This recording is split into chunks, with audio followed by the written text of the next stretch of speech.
শ্রীরামপুরের রায়ে ঘাটে ভাষা দিবসের অনুষ্ঠানে এসে ছেলেবেলা নিয়ে নস্টালজিক হলেন সাংসদ কল্যাণ। বললেন, ঠাকুমার কোলে বসে শোনা রামায়ণ মহাভারত থেকে ধর্মীয় মনোভাব তৈরি হয়েছে, দেশপ্রেম জেগেছে। নারীর শক্তিকে বাদ দিয়ে কোনো শক্তি হতে পারে না। এদিন তিনি আর কি বলেছেন শোনাবো।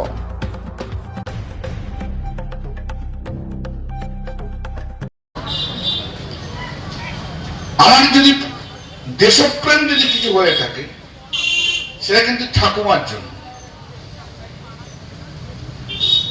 ঠাকুমা গান গাইতেন, আমি তো পরবর্তীকালে সেই গানটা গাইতাম। হাসি হাসি পড়বে ফাঁসি, দেখবে ভারতবাসী, একবার বিদায় দে মা। কি আমি একবার ঘুরে আসি। পরবর্তীকালে ঠাকুমা এক্সপ্লেন করেছে, তার থেকে ক্ষুদিরামকে ভালোবাসে, দেশকে ভালোবাসে। কেন হলো, কেন ফাঁসি দিল, কেন করলো, এই জানতে জানতে জানতে জানতে রামায়ণ মহাভারত সত্যিকারের বলতে কি ঠাকুমার কোলে বসে শুনেছি।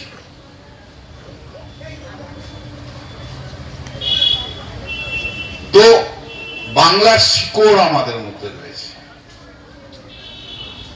আমারও আজকে বয়স হয়েছে, আমারও নাতি নাতনি রয়েছে, কিন্তু কই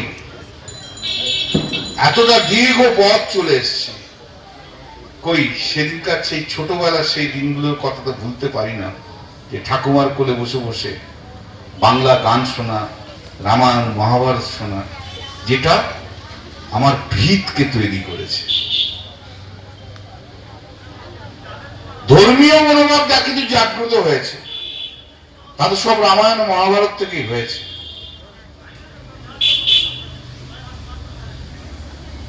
পার্লামেন্টে যখন বলে যে জয় শ্রীরাম, আমি তখন বলি কেন জয় শ্রীরাম, শুধু কেন হরে রাম হরে কৃষ্ণ বলবে না তুমি?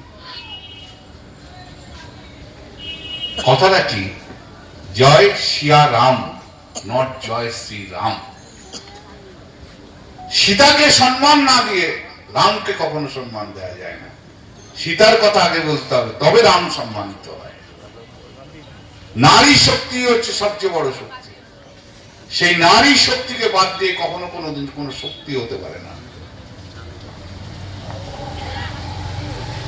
যাকে অনেক আরো গভীরের ব্যাপার মহারাজ আছেন, উনি আরো বেশি জানেন। আমি খুবই অল্প জানি, তবে আমার এই ভক্তিটা রয়েছে মায়ের প্রতি। আমি মায়ের সন্তান, তাকে নিয়ে আমার কেটে যায়। আমার কাউকে কিছু দরকার হয় না, আমার মাই আমার সব। সে মা কালী বলুন, মা দুর্গাই বলুন, সেই আমার সব। তারই আশীর্বাদে চালিয়ে যাচ্ছি, আর তারই আশীর্বাদের জন্য আপনাদের আশীর্বাদ পেয়ে আজ এখানে দাঁড়িয়ে আছি। ভালো থাকুন, সুন্দর থাকুন, সুস্থ থাকুন।